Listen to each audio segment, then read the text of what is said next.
Bismillahirrahmanirrahim. Assalamualaikum warahmatullahi wabarakatuh.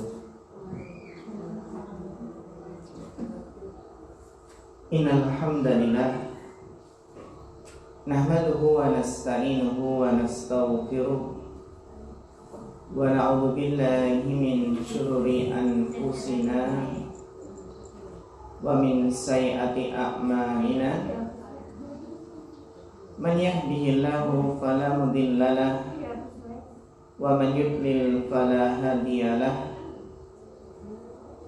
Asyhadu an la ilaha illallah wahdahu la syarikalah wa asyhadu anna Muhammadan abduhu wa rasuluh. Allahumma shalli wa sallim wa barik wa an'im ala abdika wa rasulika Muhammad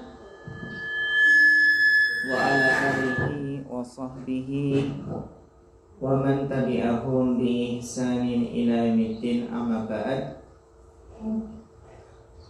Para ustadzah wal ummahat yang semoga senantiasa dirahmati Allah Subhanahu wa taala, tidak lupa marilah kita senantiasa meningkatkan rasa syukur kita kepada Allah Subhanahu wa taala, karena di kesempatan yang berbahagia ini, alhamdulillah kita bisa melanjutkan kajian kita membahas tentang fikih pendidikan anak. Setelah kita membahas tentang rukun iman, maka kita membahas tentang rukun Islam. Bagaimana mengajarkan rukun Islam itu sejak dini kepada anak-anak kita. Mulai dari menanamkan kalimat syahadat asyhadu an la ilaha illallah wa asyhadu anna Muhammadan Rasulullah, sehingga mengajarkan dua kalimat yang mulia ini memang hendaknya dijadikan aktivitas pengenalan pertama untuk anak-anak kita. Ketika anak-anak kita itu mulai mampu mengucapkan kalimat-kalimat yang pendek, sekalipun mereka belum mampu mengerti apa maksud dari kalimat yang mereka ucapkan. Namun ini adalah dalam rangka untuk membiasakan. Intinya, setelah kemarin kita membahas bagaimana menanamkan kalimat syahadat, maka akan kita lanjutkan. Kemarin telah kita bahas pula bagaimana mengajarkan sholat pada anak, karena sholat merupakan amalan yang paling utama dalam Islam. Sehingga bagaimana orang tua itu bisa mengenalkan sholat pada anak sedini mungkin. Bisa dimulai dengan memperlihatkan saat anak itu sudah mulai, ketika anak mulai memperhatikan melihat, mulai kita bimbing, kita ajak sholat di samping kita. Nah, saat itulah ketika kita ajak sholat di samping kita, maka anak pun akan menirukan gerakan-gerakan sholat kita, mulai dari berdiri, rukuk, sujud, duduk. Namun di dalam mengenalkan sholat kepada anak sejak dini, ketika anak sudah berumur 7 tahun, harus kita ingat ketika mengenalkan dan mengajarkan sholat ini, kita usahakan dalam suasana yang menyenangkan, suasana yang menggembirakan. suasana yang tidak membebani anak. Kenapa ini penting? Kita perlu tekankan, sebab saat itu ketika anak masih usia 5 tahun, 6 tahun, 7 tahun, itu belum memasuki usia taklif, belum memasuki usia pembebanan kewajiban agama. Di sini tujuan kita adalah sekedar membiasakan agar terbiasa saat balik nanti, terbiasa mengerjakan ibadah sholat dan ibadah lainnya. Nah, saat umur anak 7 tahun kita perintahkan anak untuk sholat. Bagaimana caranya? Kita berusaha mengajarkan sifat sholat Nabi Sallallahu Alaihi Wasallam secara ringkas, tentang rukun sholat, kewajiban sholat, sunnah-sunnah sholat, pembatal sholat, bisa dijelaskan secara ringkas. Ini ketika usia 7 tahun. Nah, kita lakukan ini terus menerus selama 3 tahun. Antara 7 sampai 10 niku kan apa? 3 tahun. Lakukan terus menerus selama 3 tahun. Bisa diiringi dengan pemberian targhib, motivasi, bisa diberi iming-iming hadiah. Nanti kalau sholatnya rajin, tepat waktu, nanti Umi belikan sepeda contohnya.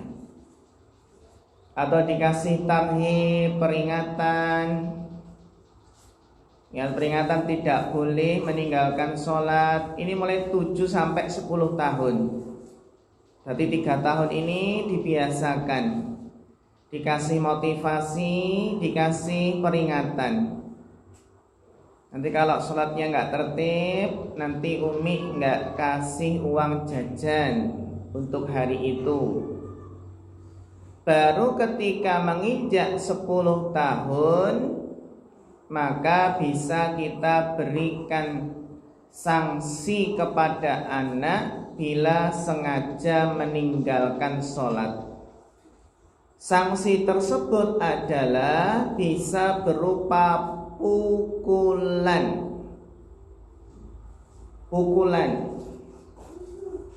Namun bentuknya adalah pukulan yang tidak melukai, pukulan yang tidak meninggalkan bekas.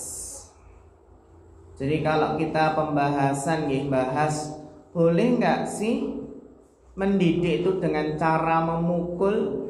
Nah, itu ada pembahasannya, bagaimana kaedahnya, rambu-rambunya, menggunakan metode memukul. Intinya adalah pukulan yang tidak melukai, pukulan yang tidak membekas, namun pukulan dalam rangka mendidik anak. Sebagaimana sabda Nabi Sallallahu Alaihi Wasallam, muru auladakum bis shalah, perintahkanlah anak-anak kalian untuk sholat, wahum abna'u sab'i sinin, ketika anak berumur 7 tahun. Ini sudah kita biasakan, kita kontrol ataupun kita perhatikan, perhatikan perkembangannya dan kita awasi.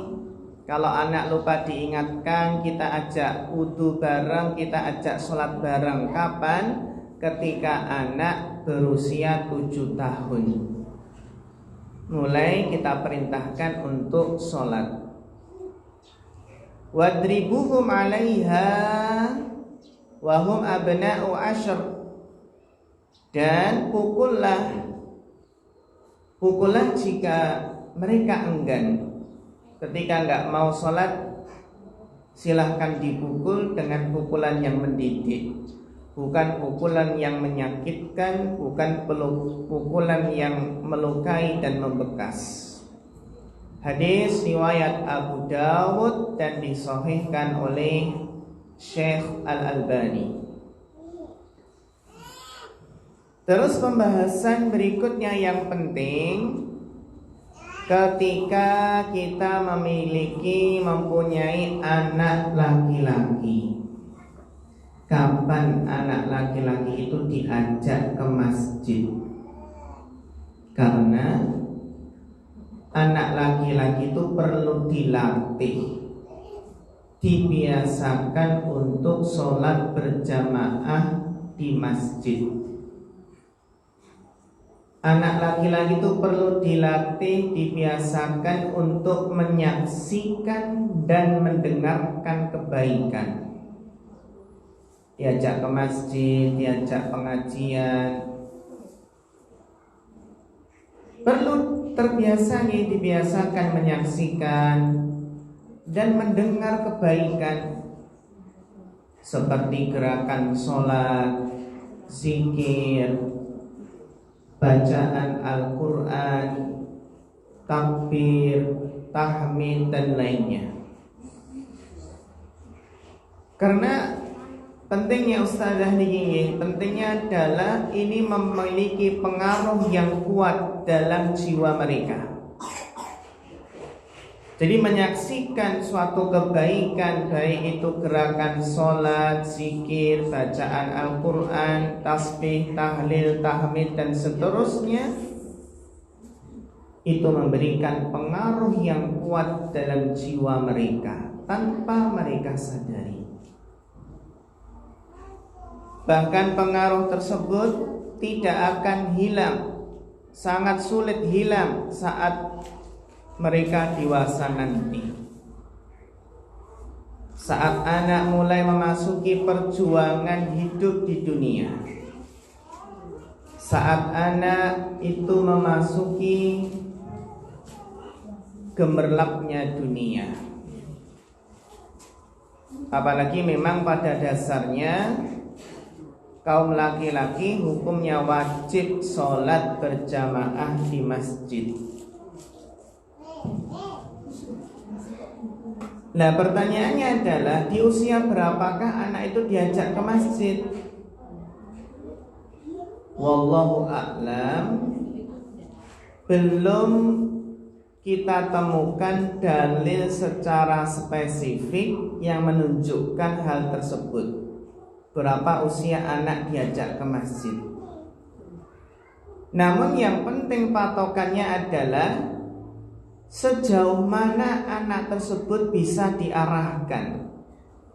Bisa diarahkan untuk tidak mengganggu jamaah masjid. Bila sudah bisa dikondisikan demikian, maka tidak mengapa silahkan dibawa ke masjid.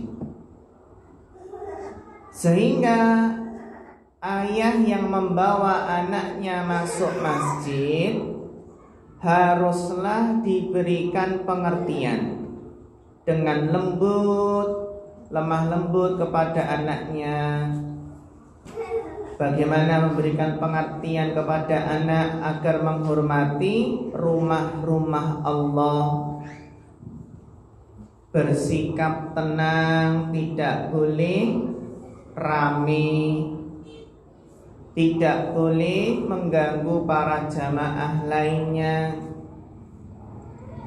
Bila sudah diingatkan berkali-kali, ternyata si anak tetap tidak bisa tenang dan justru membuat para jamaah yang lain terganggu, maka lebih baik tidak diajak ke masjid. Apa patokannya? Bila sudah diingatkan terus berkali-kali, ternyata anak tidak bisa renang, malah rame terus, sehingga para jamaah terganggu, maka lebih baik tidak diajak ke masjid. Kenapa para ustadzah wal ummahat? Karena maslahat orang banyak, maslahatnya para jamaah, maslahat orang banyak harus didahulukan daripada maslahat pribadi. Kepentingan orang banyak itu ya didahulukan daripada kepentingan pribadi.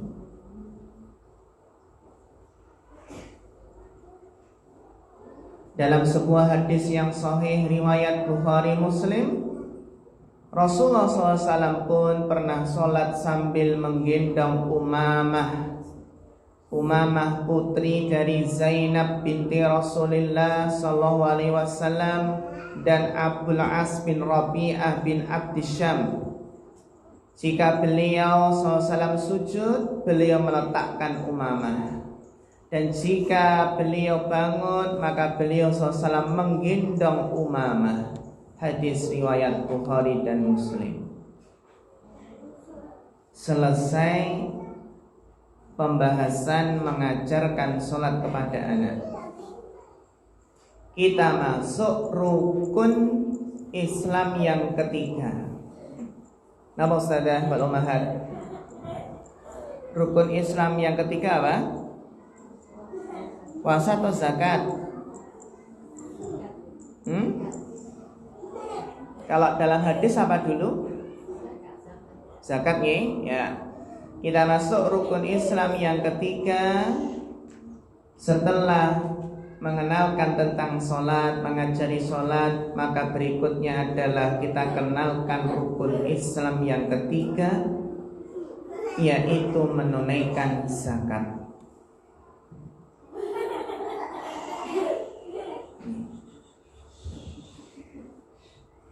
Ayatuhal ustadzat wal ummahat, zakat adalah salah satu kewajiban dalam agama ini yang sifatnya itu sosial.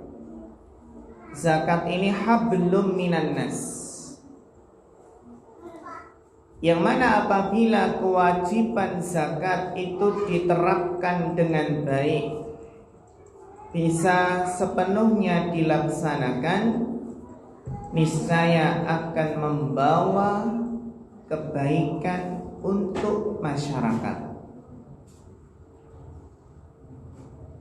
Zakat ini seandainya umat Islam benar-benar sadar menunaikan kewajiban zakatnya, niscaya akan betapa banyak kemiskinan yang dientaskan. Sekaligus jika benar-benar zakat ini benar-benar dipraktekkan, dilaksanakan dengan baik, maka akan bisa mengkikis banyak tindak kejahatan dan kriminalitas. Karena adanya kejahatan, adanya kriminalitas, adanya pencurian, perampokan, seringnya adalah karena faktor ekonomi. Karena faktor keekonomi, karena faktor kecemburuan orang-orang yang fakir miskin, cemburu dengan orang kaya, sehingga nekat bertindak kriminal. Kira-kira para ustadzah wal ummahat, apa yang bisa kita tanamkan berkaitan dengan zakat ini kepada anak kita sejak dini? Penting ustadzah, sejak dini rangsanglah empati anak untuk merasakan kesusahan orang lain. Bagaimana kita merangsang rasa peduli empati anak untuk merasakan kesusahan orang lain? Kita latih kita dorong anak untuk bersedekah dengan cara kita latih, biarkan anak sendiri yang memberikan sedekah tersebut.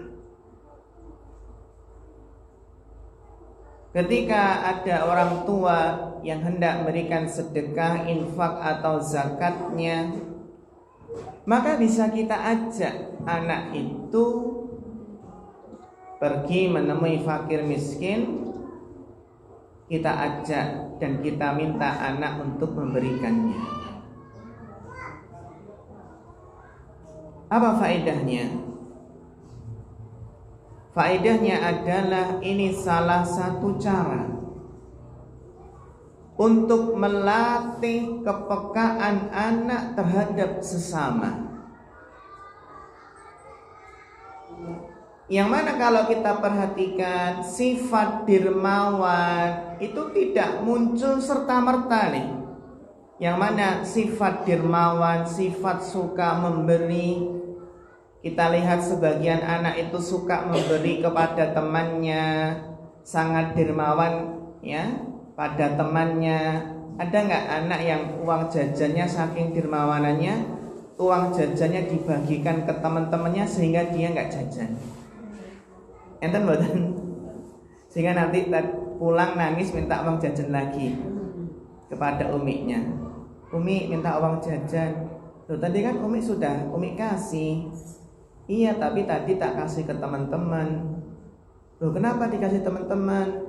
Ya umi kasihan, teman-teman tadi biasanya nggak dikasih uang jajan sama abi uminya. Oh ya nggak apa-apa, akhirnya dikasih. Jadi memang melatih anak suka memberi itu juga penting nih. Contoh, ketika kita ingin memberikan sesuatu kepada tetangga, bisa yang kita suruh anak kita, nah tolong ini dikasih ke tetangga, ya tolong dikasihkan, ya disuruh anak-anak untuk mengantarkan. Atau mungkin kita bisa mungkin membawakan bekal atau jajanan atau makanan. Nah ini jajanannya kan agak banyak, nanti teman-teman dibagi ya di sekolah, dibagi biar dapat pahala, biar Allah semakin sayang, biar nanti Allah akan memberikan ganti yang jauh lebih banyak berupa pahala di akhirat. Rezeki kita akan dimudahkan, akan diberkahi oleh Allah. Jadi yang namanya sifat dermawan, sifat suka memberi itu tidak muncul dengan serta-merta. Sebaliknya sifat bakhil, sifat kikir, sifat pelit itu juga sebenarnya tidak muncul serta-merta. Pasti ada yang melatar belakanginya kenapa kok anak itu tidak mau berbagi dengan temannya. Bisa jadi anak itu nggak mau berbagi dengan temannya karena pendidikan yang salah, nggak ditanamkan ya sifat suka memberi, suka berbagi sejak dini.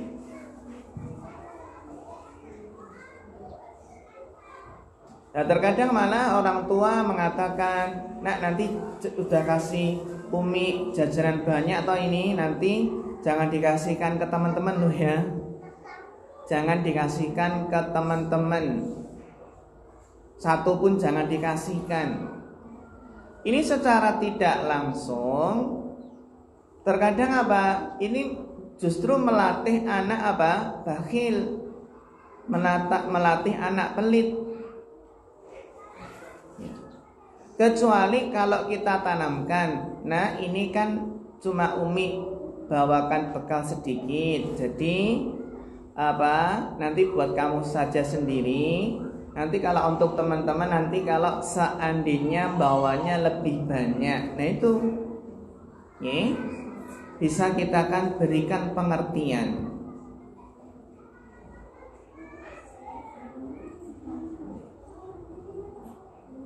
Jadi memang sifat dermawan atau sebaliknya sifat bakhil tidak muncul dengan serta-merta.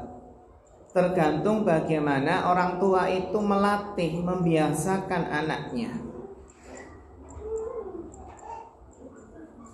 Jadi sifat ini tidak muncul serta-merta, tapi sifat tersebut bisa dipahat sedikit demi sedikit. Napa? Bisa dipahat sedikit demi sedikit.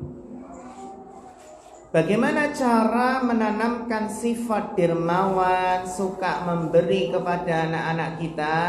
Kita biasakan nih. Kita biasakanlah anak itu untuk menyerahkan sendiri sedekahnya. Umi, saya pengen sedekah. Oh iya nak, silahkan, bagus. Nanti diserahkan sendiri ya. Kalau pengen infak, nanti dimasukkan ke kotak infak sendiri ya. Dan berikan pujian kepada anak ketika anak mau melakukannya secara ikhlas, secara sukarela, tanpa ada unsur paksaan. Masya Allah, alhamdulillah hari ini nak kamu ya, alhamdulillah memasukkan infak ke kotak infak atau memberi sesuatu kepada temanmu.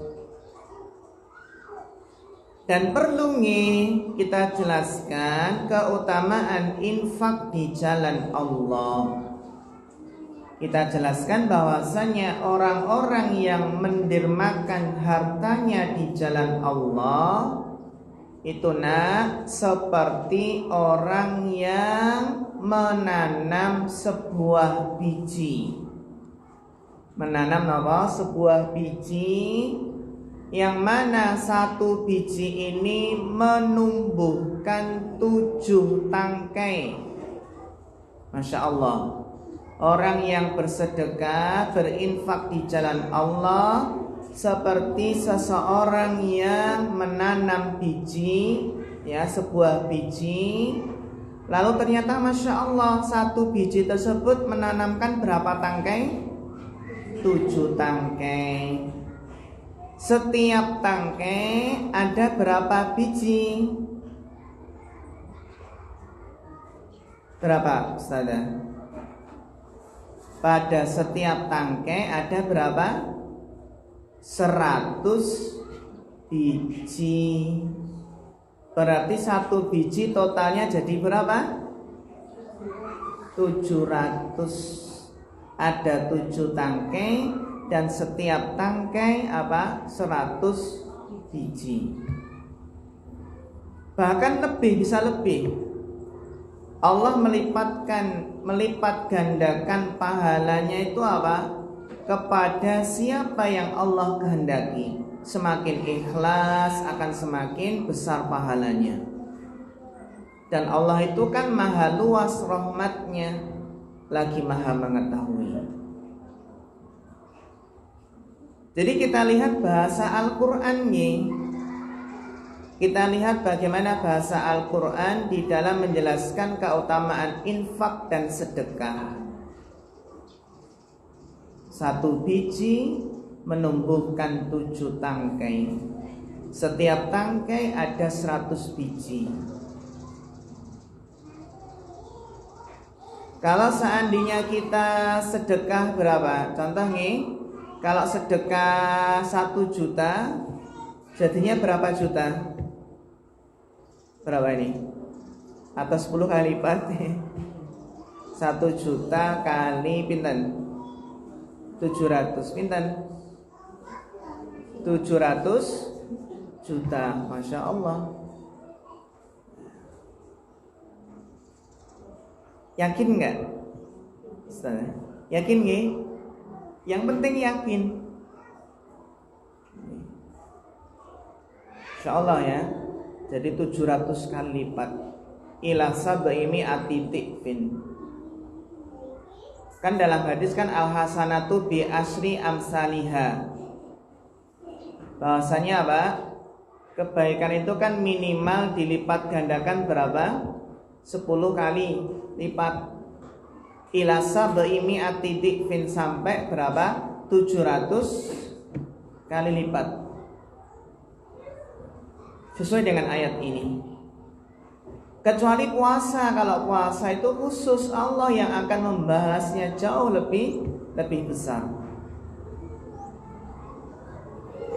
Ini penting nih, Ustazah wal Ummahat, penting sekali untuk kita ajarkan kepada anak, ya ajarkan pada anak untuk berbagi walaupun dengan sesuatu yang tidak seberapa, walaupun hanya dengan sesuatu yang remeh. Sebagaimana sabda Nabi SAW, ittaqun nara walau bisyikki tamrah. Lindungilah diri kalian dari neraka meskipun hanya dengan bersedekah sebutir kurma. Bisyikki tamrah, meskipun hanya bersedekah dengan sebutir kurma. Hadis sahih Bukhari Muslim. Kalau kita berarti kalau nggak ada kurma apa? Bisa berupa apa? Permen. Ini nak ada permen. Ya, kita kasih permen 5, nanti dibagi temenmu ya. Dibagi satu gitu. Ibaratnya kan permen nih. Kalau orang dewasa itu kalau dikasih permen itu kan seneng, nggak marah.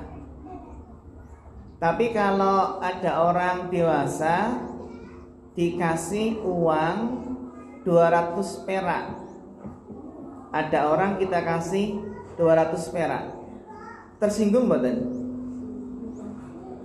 Tersinggung nih? Tersinggung. Beda kalau kita kasih permen 1, tersinggung mboten? Permen 1 mboten nggih.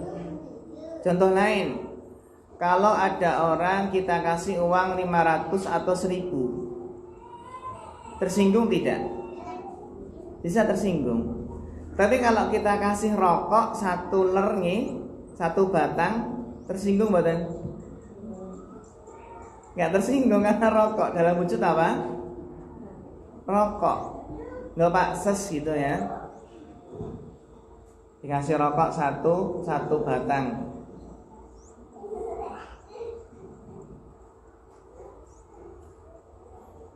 Jadi memang pentingnya mengajarkan anak untuk berbagi meskipun dengan sesuatu yang remeh, yang tidak seberapa nilainya. Tapi yang tidak seberapa nilainya ini bisa menjauhkan seseorang dari neraka, bisa menjauhkan seseorang dari siksa api neraka. Hadis riwayat Bukhari Muslim. Nah, di dalam menanamkan ini, menanamkan rasa berbagi ini, penting kita tanamkan, kita beritahu kepada anak, nah setiap hari itu loh ada malaikat yang mendoakan orang yang bersedekah. Itu setiap paginya. Rasulullah SAW menjelaskan, ma min yaumin, tidak ada suatu hari, yusbihul ibadu fihi illa malakani yanzilan. Ya, setiap hari itu selalu turun 2 malaikat. Setiap hari selalu turun berdua malaikat. Fayaqulu ahaduhuma, salah satu malaikat mengatakan, ya, Allahumma a'ti munfiqan khalafa. Yang satu malaikat berdoa, ya Allah, berikanlah ganti bagi orang yang berinfak. Masya Allah, dapat doanya malaikat. Ya Allah, berikanlah ganti kepada orang yang berinfak. Wa yaqulul akharu, dan yang satunya lagi berdoa, Allahumma a'ti mumsikan talafa. Ya Allah, musnahkanlah harta orang yang enggan berinfak. Ya Allah, musnahkanlah apa? Harta orang yang enggan berinfak. A'ti mumsikan talafa. Hadis sahih riwayat Bukhari Muslim dari sahabat Abu Hurairah radhiyallahu taala anhu. Penting diberitahu tentang dua malaikat ini yang turun setiap paginya mendoakan orang yang bersedekah. Juga penting juga kita tanamkan kepada anak. Kita beritahu anak resiko di akhirat bagi orang yang tidak membayar zakat. Ini sudah wajib, sudah mencapai nisabnya, sudah mencapai haulnya, kok nggak bayar zakat. Ini dijelaskan bahwasanya orang-orang yang menyimpan emas dan perak lalu tidak menginfakkannya di jalan Allah, maka beritahulah kepada mereka bahwasanya mereka akan mendapatkan siksa yang pedih, yang mana pada hari itu dipanaskanlah emas dan perak di neraka jahanam. Ini kalau orang sudah punya emas dan perak dan mencapai nisabnya 20 dinar, tapi enggan menunaikan zakatnya. Apa balasannya? Emas perak tersebut akan dipanaskan di neraka jahanam, lalu dibakar dengannya dahi mereka. Dahi mereka dibakar dengan apa? Emas dan perak yang sudah dipanaskan di neraka jahanam. Yang dibakar gak hanya dahi mereka, bahkan lambung mereka, punggung mereka. Ini balasan bagi orang yang enggan menunaikan kewajiban zakat jika emas peraknya sudah mencapai nisab. Emas peraknya dipanaskan di neraka jahanam, lalu dengannya lah dibakar dahi, lambung, dan punggung mereka. Lalu dikatakan kepada mereka, inilah harta bendamu. Inilah harta bendamu yang kamu simpan untuk dirimu sendiri.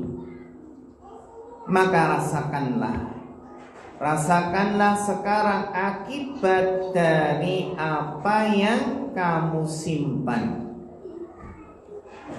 Itu bisa dilihat dalam surat At-Taubah, surat ke-9 ayat 34 sampai 35. Jadi mengajarkan rukun Islam yang ketiga, zakat, itu bisa dengan melatih anak berbagi, melatih anak bersedekah meskipun dengan sesuatu yang nilainya tidak seberapa.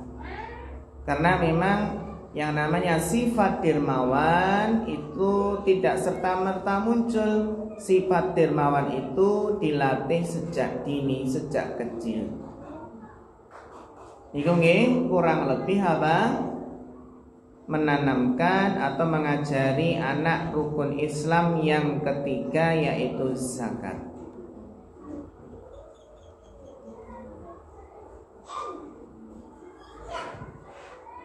Ada pertanyaan mungkin dari para ustadzah wal ummahat sebelum kita masuk rukun Islam yang keempat, yaitu puasa.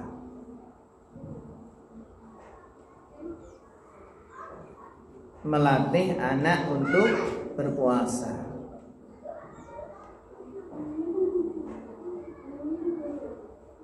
Nih, kalau belum ada pertanyaan, maka kita akan melanjutkan rukun Islam yang keempat, melatih anak berpuasa. Tidak terasa nih para ustadzah wal ummahat, puasa tinggal beberapa bulan lagi. Tidak terasa sebentar lagi kita akan masuk bulan Rajab. Rajab, Sya'ban, puasa. Tidak terasa kita sudah ini bulan Januari. Nanti ternyata bulan Maret itu sudah puasa. Sekitar tanggal pinten? 21 atau 22.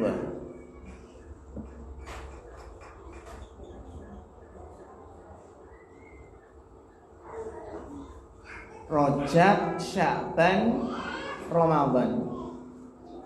Kalau istilah kalau dijawakan Rajab, ruah, kosong. Kira-kira apa persiapan kita untuk menyambut bulan suci Ramadan? Sudahkah kita mulai berdoa sejak sekarang, sejak dini, sejak awal? Sudahkah kita berdoa semoga Allah memberikan umur yang panjang, memberikan umur yang barokah, semoga Allah memberikan kesempatan bagi kita untuk memasuki bertemu dengan bulan Ramadan di tahun ini? Para ulama salaf terdahulu 6 bulan sebelum masuknya bulan Ramadan itu sudah berdoa. Para ulama berdoa, Allahumma balighna Ramadan. Ya Allah, sampaikanlah kami dengan bulan Ramadan. Yang mana orang beriman, sifat orang yang beriman ketika semakin dekat dengan bulan suci Ramadan, maka jiwa hati ini semakin rindu. Rindu dengan indahnya berpuasa di siang hari. Rindu dengan keindahan-indahnya sholat malam di bulan suci Ramadan. Indahnya hari-hari di bulan suci Ramadan dipenuhi dengan tilawatul Quran. Indahnya bulan suci Ramadan yang dipenuhi dengan sedekah, dipenuhi dengan memberikan berbuka bagi saudara-saudara kita. Indahnya sholat taraweh, indahnya sahur, indahnya berbuka bersama. Keindahan bulan suci Ramadan yang menjadikan hati-hati orang beriman itu selalu rindu untuk berjumpa dengan Ramadan. Namun para ustadzah wal ummahat, tidak ada satupun orang yang bisa memastikan kalau dia akan berjumpa dengan Ramadan di tahun ini. Ada yang 2 bulan sebelum Ramadan ternyata Allah panggil. Ada yang sebulan sebelum Ramadan Allah panggil. Ada yang 2 minggu sebelum Ramadan Allah panggil. Ada yang 1 minggu. Bahkan ada yang 3 hari sebelum Ramadan Allah panggil. Atau mungkin tinggal sehari lagi masuk Ramadan, namun jatah umurnya sudah habis. Sehari sebelum Ramadan ternyata jatah umurnya sudah habis, sehingga Allah panggil. Menunjukkan apa? Menunjukkan kita sebagai hamba Allah yang rindu dengan bulan Ramadan, itu penting untuk senantiasa berdoa kepada Allah. Ya Allah, berikanlah kesempatan bagi hamba-Mu ini untuk berjumpa dengan bulan suci Ramadan di tahun ini, terutama bagi kita hamba Allah yang banyak berlumuran dosa-dosa dan maksiat, sering melakukan kesalahan. Kita yang merasa dosanya banyak itu sangat-sangat butuh dengan bertemu dengan bulan suci Ramadan. Karena kita ingin peleburan dosa, kita ingin masuk ke bulan yang penuh dengan rahmat, penuh dengan maghfirah, penuh dengan ampunan. Karena kita ingin diampuni oleh Allah, ingin dilebur dosa-dosa kita. Karena kita ingin masuk sebuah bulan Ramadan yang menjanjikan seseorang dibebaskan dari api neraka. Jangan sampai seperti orang yang tidak tahu, yang tidak kenal arti hakikat hidup yang sebenarnya, yang tidak menyadari tujuan hidup di dunia ini. Sebagian orang yang mengaku Islam, Ramadan atau bukan Ramadan baginya biasa saja. Biasa saja mas, gak ada istimewanya. Sehingga akibatnya siangnya gak puasa, malamnya gak taraweh. Bahkan sebagian orang gak suka kalau bulan Ramadan itu datang, merasa terbebani dengan ibadah puasa, merasa terbebani dengan sholat malam. Lalu apa yang bisa diharapkan kebaikan dari orang tersebut?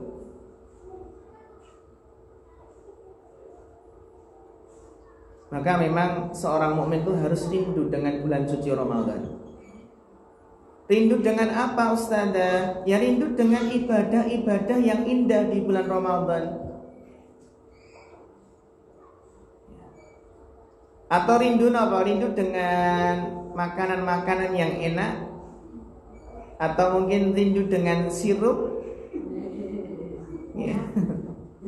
Kalau kita pergi ke pusat-pusat perbelanjaan nih, kok sudah banyak sirup, itu pertanda apa?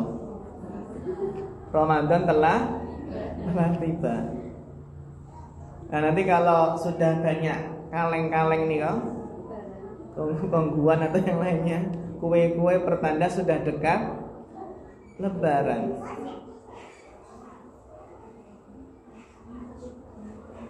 Jadi nggak apa-apa nih kita persiapan apa namanya ya, persiapan hati, terutama persiapan hati untuk menyambut Ramadan.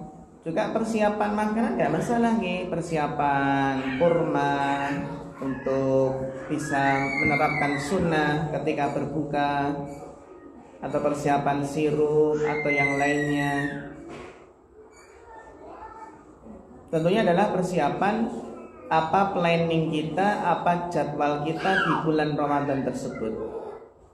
Kita planning, kita rencanakan berapa kali khatam dalam satu bulan. Satu kali khatam saja sudah luar biasa itu Ustaz nih. Ini alhamdulillah. Karena kita kan beda dengan yang di pondok. Di pondok itu bisa khatam mungkin 3 kali sehari. Bisa 3 hari sekali khatam atau yang lainnya, karena kesibukan yang berbeda-beda. Yang intinya kita harus punya rasa berharap, ya, sangat berharap berjumpa dengan bulan Ramadan di tahun ini. Berdoa memohon kepada Allah. Dan bulan puasa nanti adalah kesempatan bagi kita untuk melatih anak untuk berpuasa. Ketika kita punya anak kecil yang sudah waktunya dilatih untuk berpuasa, melatih anak-anak untuk berpuasa. Nah, puasa ini memang harus dilatih untuk anak-anak kita karena ini berkaitan dengan khususnya bagaimana anak-anak itu menahan makan dan minum. Ini perkara yang tidak mudah, perkara yang mungkin agak susah, karena anak-anak itu ya tabiatnya susah untuk melupakan makanan, yang pastinya akan apa? Akan mengeluh kalau dia lapar. Maka di sini sebelum anak itu mencapai usia mukallaf, itu bertanggung jawab mengerjakan kewajiban puasa ini, maka sepantasnya kita kenalkan puasa sejak dini, sejak anak itu masih kecil, sesuai dengan kemampuannya untuk mengerjakannya, itu sesuai dengan kapasitasnya, sesuai dengan kemampuannya. Yang mana kalau kita kenal, ketika kita kecil dulu, bahkan sekarang kita kenal dengan istilah poso apa? Poso beduk. Kenapa ini Ustazah wal Ummahat? Kenapa kok dinamakan poso beduk? Nah, karena ada beduk itu ya, berbuka. Beduk sholat zuhur ini. Kalau dulu orang tua kan beduk-beduk mbok aja dolan tole ngene. Beduk-beduk aja dolan nih. Tapi tidur siang. Iya, puasa setengah hari yang berbukanya itu adalah adzan duhur. Ini nggak mengapa untuk melatih anak-anak berpuasa. Jadi kalau nggak mampu berpuasa sehari, biarkan berpuasa dilatih setengah hari. Dan jangan diejek atau mungkin tapi diberikan apresiasi. Berikan motivasi, suntikan semangat ataupun hadiah supaya termotivasi, tergerak untuk mengerjakannya. Atau mungkin kita bawakan riwayat-riwayat dari para sahabat, di mana sahabat-sahabat kecil itu para sahabat itu mereka memberikan hadiah ataupun mainan kepada anak-anak supaya mereka mau berpuasa dan lupa laparnya. Dibuat anak itu lupa dengan laparnya, dengan dikasih makanan. Itu yang para sahabat dahulu lakukan. Diberi hadiah, diberi mainan agar anak-anak mau berpuasa dan lupa kepada makanan, lupa dengan rasa laparnya. Yang namanya puasa ini adalah ibadah yang sangat penting, ibadah rohani sekaligus jasmani. Ibadah puasa bukan hanya ibadah rohani, tapi juga menuntut kesiapan jasmani. Sehingga orang yang sakit, orang yang safar boleh tidak berpuasa.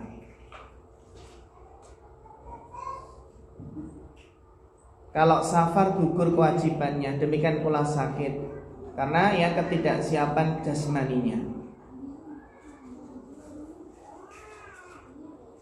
Tentunya yang namanya jasmani atau tubuh kita, maka berlaku hukum, berlaku kaidah. Apa kaidahnya? Kaidahnya adalah bisa karena Bisa karena terbiasa. Bisa karena terbiasa. Kalau tubuh itu dibiasakan dengan suatu pola tertentu, maka akan terbiasa. Kalau kita disiplin mengatur makan misalnya 3 kali sehari, maka bisa kita kontrol, bisa kita disiplinkan. Ada orang yang makannya 5 hari 5 kali sehari. Enten mboten? Ada. Kenapa ada orang yang makannya itu 5 kali sehari? Ada istilahnya mindu ya. Mindoni ya. Kenapa kok seperti itu? Hal ini karena badannya, tubuhnya terbiasa atau terpola dengan kebiasaan tersebut. Karena dia biasakan jasmaninya makan 5 kali sehari semalam. Ada pula yang terbiasa nopo makannya cuma berapa kali? Dua kali. Siang pagi sama sore saja atau malam. Jadi memang adanya 5 kali. Sehari semalam makannya 5 kali. Padahal normalnya pinten? 3 kali. Sarapan pagi, makan siang, makan sore atau malam? Bagusnya makan sore atau malam? Nah, bagusnya memang makan malam. Makan itu tidak terlalu larut malam, karena itu memberikan kesempatan untuk mencerna dengan baik. Biasanya orang yang terbiasa makannya jam 9 ke atas itu biasanya malah gemuk. Tubuhnya gemuk. Beda yang mungkin lebih awal. Cuma kan masalahnya terkadang sebagian orang itu mau makan lebih awal nggak bisa. Karena ada aktivitas setelah ba'da maghrib, ada aktivitas, ba'da isya masih ada aktivitas.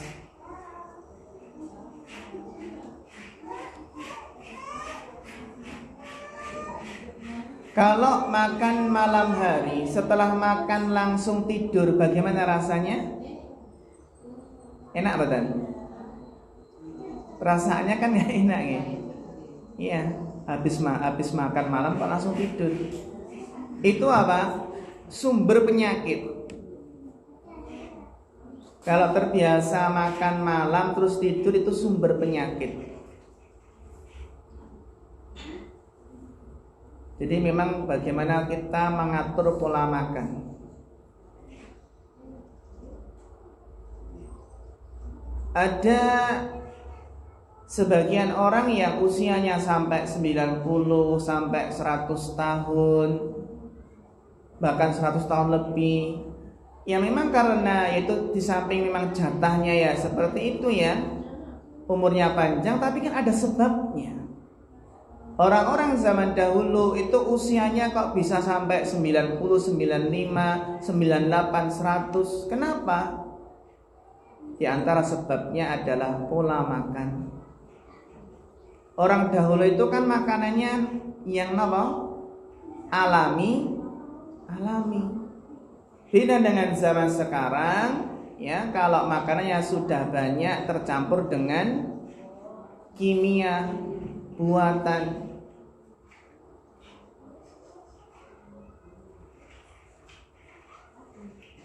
Nah, ada yang terbiasa tadinya, terbiasa kalau sehari semalam itu makannya 2 kali dan tidak bisa 3 kali. Ada yang terbiasanya makan 2 kali dan tidak terbiasa 3 kali. Dan dia bahkan merasa badannya berat kalau makan 3 kali sehari. Enten mboten? Mungkin terbiasanya karena 2 kali.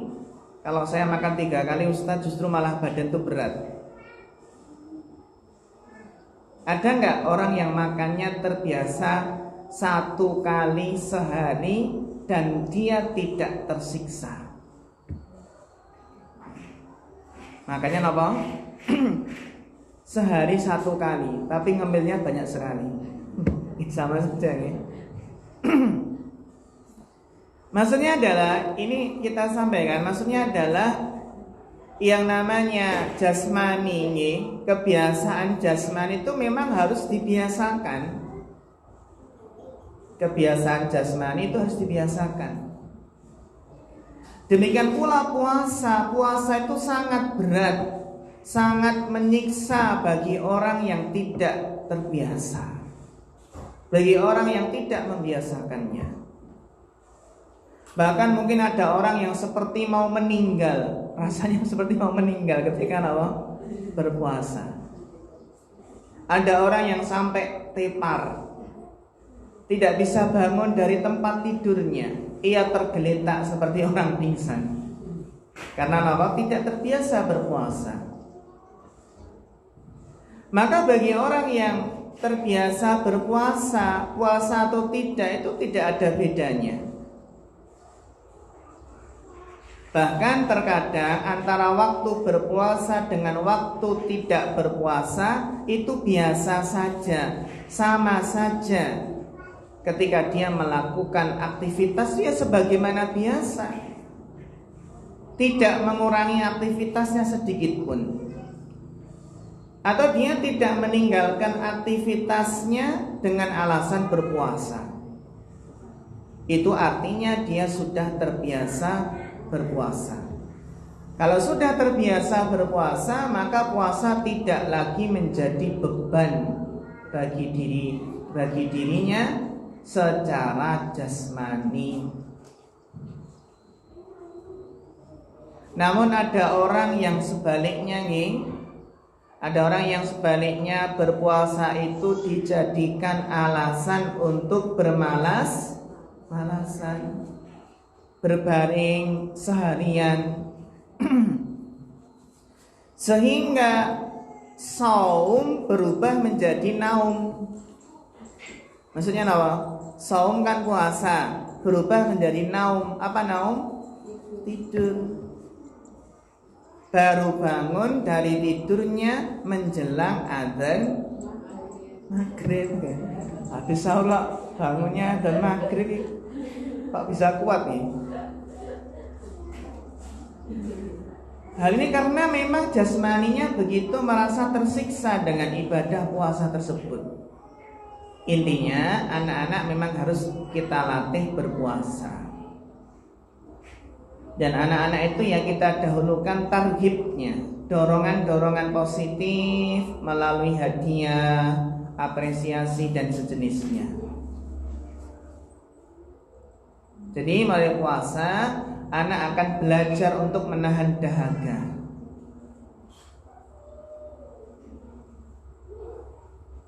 Bahkan puasa ini kan melatih rasa peka, rasa empati anak. Dengan mengajarkan di sana ada yang tidak seberuntung kita, di sana hanya bisa makan sekali sehari, di sana ada yang tidak bisa makan. Anak pun juga akan bersikap belajar ikhlas, belajar tulus karena Allah. Karena memang puasa itu untuk Allah dan Allah lah yang akan membalasnya. Karena apa? Orang yang berpuasa itu kita tidak tahu dia itu benar-benar puasa atau tidak puasa. Karena boleh jadi dia makan secara diam-diam, hanya Allah yang tahu. Boleh jadi dia minum dan tidak ada orang yang tahu. Sehingga melatih anak puasa sejak dini itu juga mengajari, menanamkan anak bersikap ikhlas, merasa selalu diawasi oleh Allah Subhanahu wa ta'ala dalam kesendiriannya. Bahkan melatih anak berpuasa ini faedahnya apa? Ini juga akan melatih anak untuk menahan hasrat, menahan kemauan anak. Dengan melatih menahan keinginan makan. Maksudnya adalah melatih anak untuk mengekang hawa nafsu, melatih diri untuk menahan hal-hal yang konkret, yang nyata, menahan diri dari makan. Itulah latihan meredam hawa nafsu. Intinya puasa ini akan menguatkan daya kontrol anak terhadap keinginan-keinginan duniawinya. Melatih anak sabar, melatih anak tabah. Sehingga puasa itu maknanya imsak, yang artinya menahan.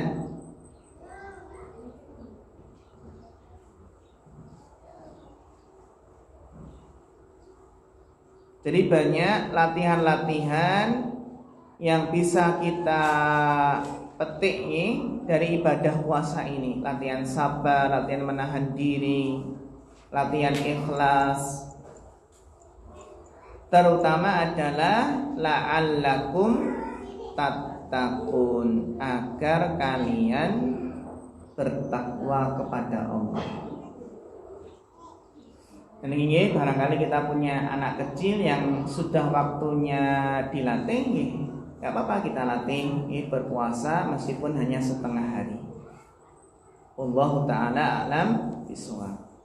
Demikianlah para ustadzah wal ummahat, ya, pembahasan zakat dan puasa, melatih anak, ya, zakat dan puasa di kesempatan yang berbahagia ini.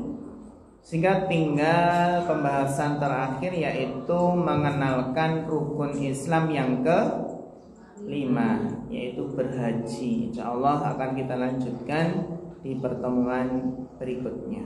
Sebelum kita akhiri, barangkali ada yang perlu ditanyakan atau didiskusikan, monggo kita persilahkan.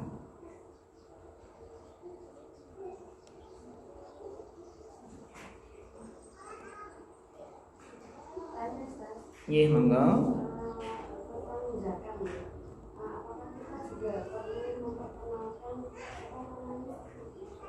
Macam-macamnya zakat, kemudian hukum-hukumnya.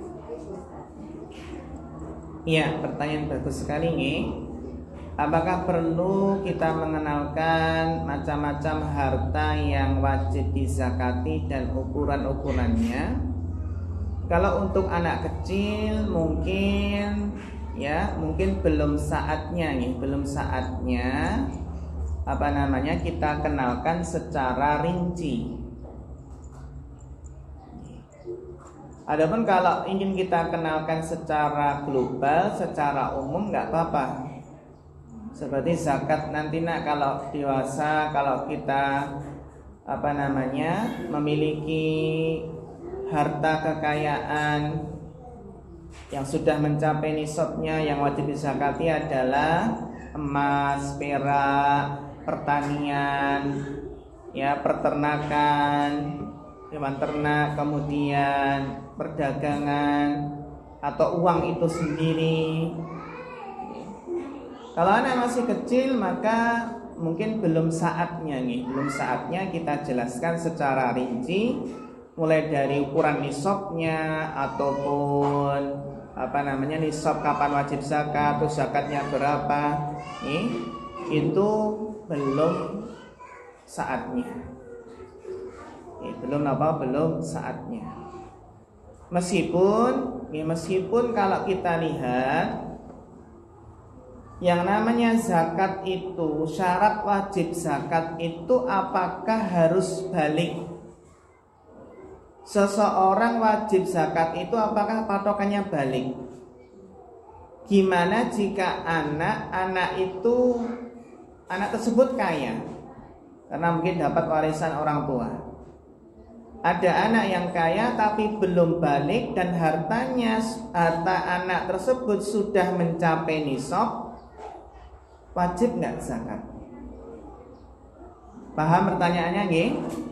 Ada anak kecil yang kaya, yang hartanya sudah mencapai nisab dan mencapai haulnya, wajib nggak anak tersebut untuk zakat? Wajib betul? Apakah harus balik dulu? Jawabannya adalah wajib.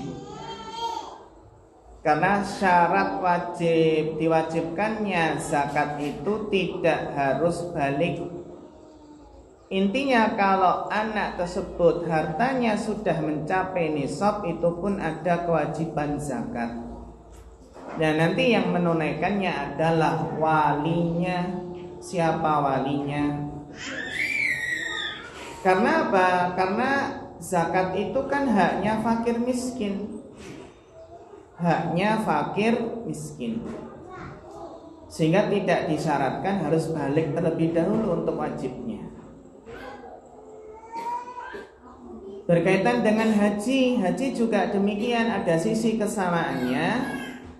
Anak kecil belum balik kemudian menunaikan ibadah haji, hajinya sah enggak? Hajinya sah.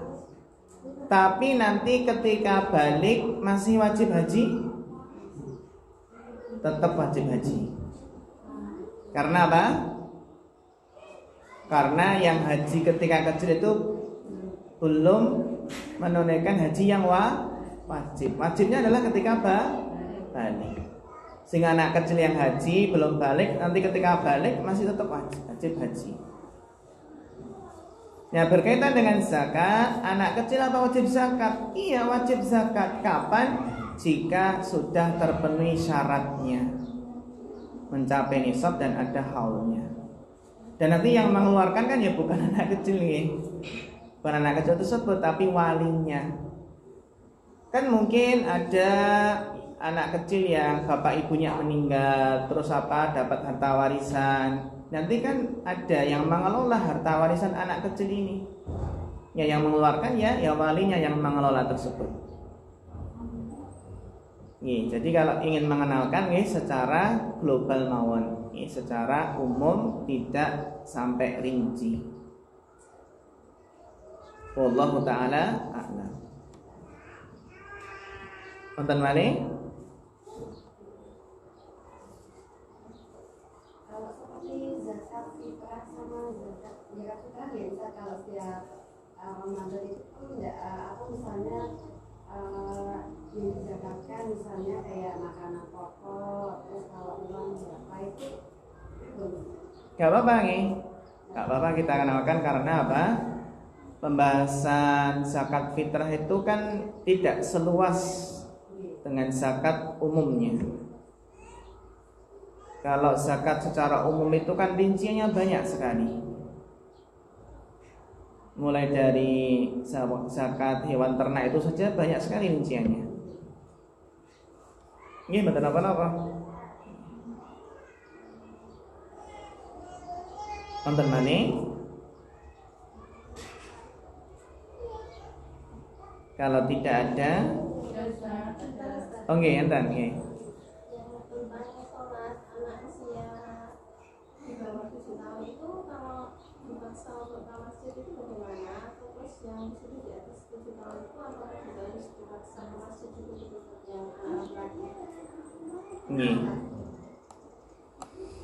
Intinya adalah selama itu masih di bawah 10 tahun, jangan sampai ada unsur paksaan. Tapi kita buat bagaimana kita ajak dengan cara yang menyenangkan. Kita ajak, kita biasakan dengan cara yang menyenangkan. Dan di bawah 10 tahun itu lebih kita kedepankan apa? Motivasi, kita berikan hadiah. Karena memang diperintahkan untuk sholat, anak kita perintahkan sholat itu kan ketika usia 7 tahun. Itu kita perintahkan, kita berikan motivasi, kita berikan apresiasi atau mungkin hadiah. Bukan kita dahulukan paksaan ataupun hukuman. Jadi lebih kita dahulukan apa? Motivasi tersebut. Baru nanti ketika sudah usia 10 tahun kok enggak mau, itu baru kita apa? Kita lebih tegaskan. Bahkan apa? 10 tahun kalau enggak mau, bahkan boleh apa? Boleh tadi pukulan yang mendidik tadi. Jadi masa 7 sampai 10 tahun ini adalah masa-masa pembiasaan. Masa-masa pembiasaan dengan cara yang menyenangkan.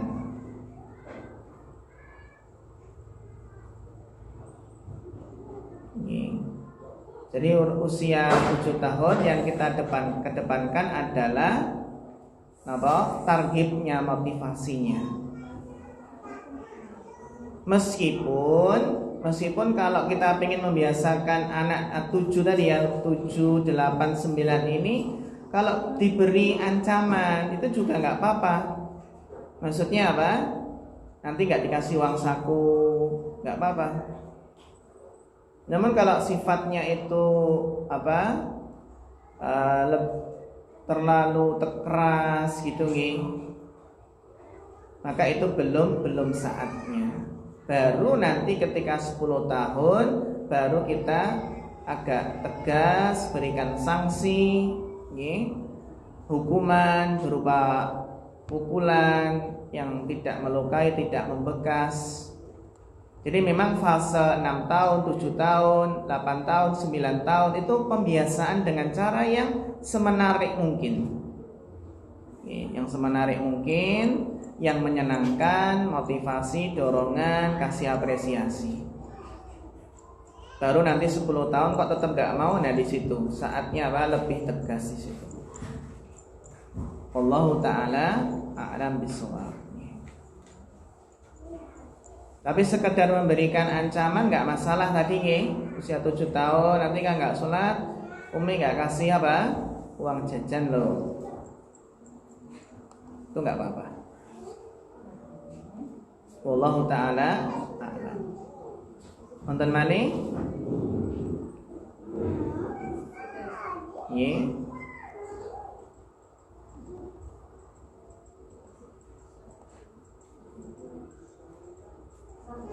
Sampun? Ya, alhamdulillah. Kita cukupkan kajian di pagi hari ini, mudah-mudahan bermanfaat. Ada kurang lebihnya mohon maaf. Fanas'alullaha ta'ala al-huda wat-tuqa wal-afafa wal-ghina. Fa akhirul kalam. Wassalamualaikum warahmatullahi wabarakatuh.